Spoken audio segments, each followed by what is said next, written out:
And so I went to God and I was praying. And I was like, Lord, if this is real, I don't have time for another scam. I cannot afford to be blinded ever again.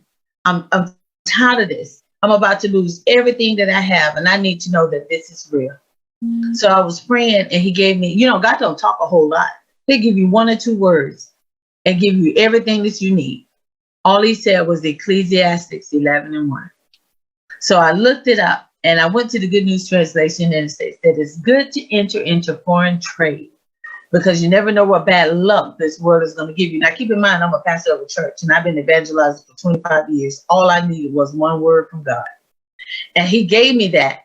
And so when I looked at it, I was like, okay, foreign trade. Okay, I'm all in. Now I know that I'm in a man-made company with a God-written skill set. There was no way that I was going to lose. Even if I lost the trade, I wasn't going to lose because it's a God-written skill set. It is written. So I know that this is not a scam. It is written. So I was like, God, how do I tell people about this that don't read the Bible, that don't go to church, that don't believe in you, that think that the Bible is just another story that's been told and you just another man that walked the earth? How do I do this? And he said, Google it. I tell you, he don't talk much.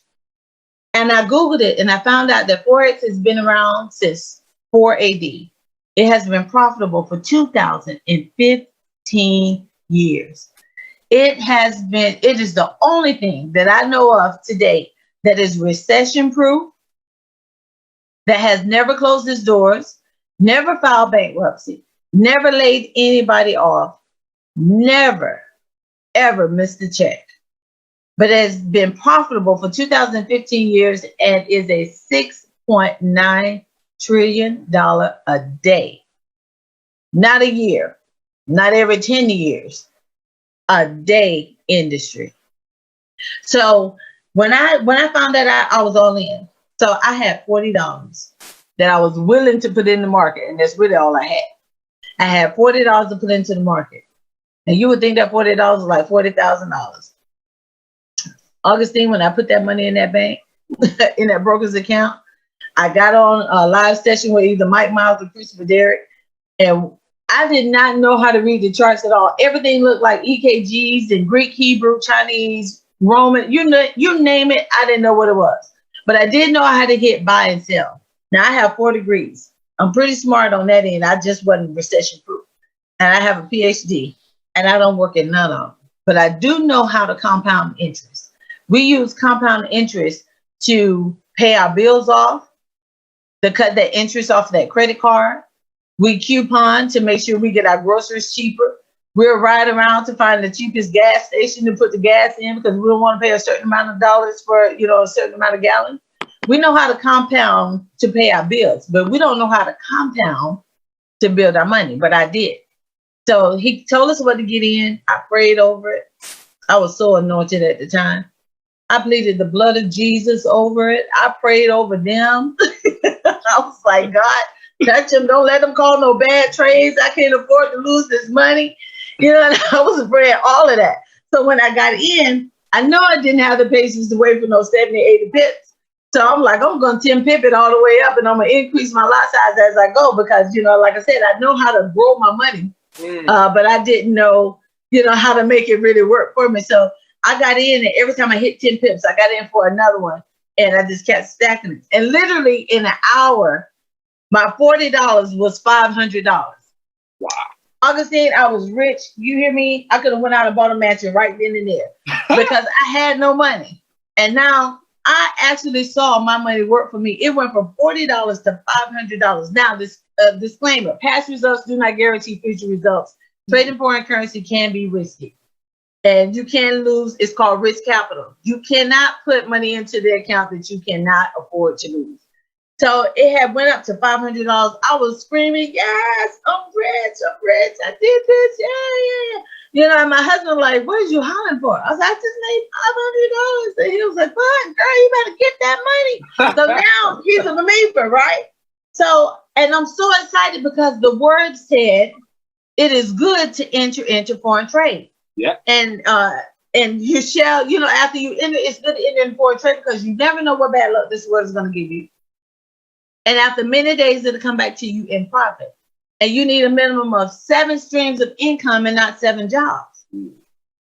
So if this was coming from the richest man that ever lived, the wisest man that ever walked this earth, and correct me if I'm wrong, Solomon was worth $2.2 trillion. Right.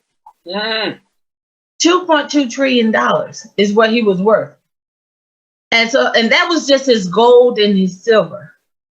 That wasn't including the land he had, the islands, the countries he bought. That wasn't including none of that, the copper mines he had. But if this came from the richest and the wisest man that ever walked this earth, I'm entering into foreign trade. Oh, yeah. So, and then I went on to study a little bit more, and I found out in Matthew 25, when it was talking about the talents, God came and he gave some 5, some 10, and he gave one. And I found out that I was that one that had that one talent because I would like to put it in the bank and look at it. And when God came back, the others had doubled their money and he gave them double to go back out and do again. At verse 27, that one that held on to it, he said, God, I knew that you was a hard taskmaster and you will come back sowing where you had not reaped. That was a lie. Because God gives seed. Genesis 22 said God gives seed to the sower. He gave him the talent to go out and sow. So he told him to depart from me, you workers of iniquity. Because you have to be a good steward over your finances too. Now, in my mind, I believe this is part of the wealth transfer because he said, if you had took my money to the exchangers, meaning if you had took that money I gave you and entered into foreign exchange, the foreign trade market, then I could have came back for my reward. So, and then even I get a lot of flack too, because I'm a preacher and I'm a pastor. Well, I'm going to tell you like this. In 2 Thessalonians 2:9, Paul said, I practice in my trades daily so that I would not be a financial burden unto the people, so that you were free to receive the gospel. Wow. Now, back in 2012, churches was closing. They was foreclosing. The doors was getting locked. And you couldn't blame the people because they were strapped too. They was a part of the recession as well. We don't rely on the tithes and the offering, in which we should. But if Paul traded, all the disciples entered into foreign trade, and the wisest man that ever lived entered into foreign trade, why the church ain't trading? Why you ain't trading? So literally from that time, I got on at 1 o'clock in the morning. I don't know, I may be taking up too much time, but I got on at 1 o'clock in the morning because I know there are a lot of broke, busted, and disgusted people out there that's tired of just barely getting by. You've been praying about it. You've been shouting about it. You've been asking God for deliverance. You've been working yourself to the bone. You're not getting no sleep. And you know it's a sin to not get rest. It's a sin to not get rest. You have to have an even measure. So I'm telling you that it's good to enter into foreign trade. I got on with Christopher Terry, the owner of the company. I was so impressed. I was so impressed by him because he was a multi-billionaire getting out of his bed trying to show us how to trade. He showed us what to do. And, you know, he only stayed on for an hour. He don't do like I do. You don't need to stay on 2-3 hours. I'm gonna hang you here with you till it turn blue so you won't feel by yourself. And so we get on and he told us what to look for and said, I see you in the New York session. That morning when I got up, I was worth 4 figures. Wow. I took that. $40 in a matter of 8 hours, 4 figures. I took that 4 figures, I divided it up into 7 different accounts because Solomon said we needed 7 streams of income. I labeled one to pay off my Mercedes CLS 500. I labeled another one to get my house out of foreclosure, pay off stuff off my credit report. I wanted to now flip houses instead of going back to being an agent because I worked too hard and too long to lose it all. And then I wanted to purchase an oil well and I wanted to purchase land for my church.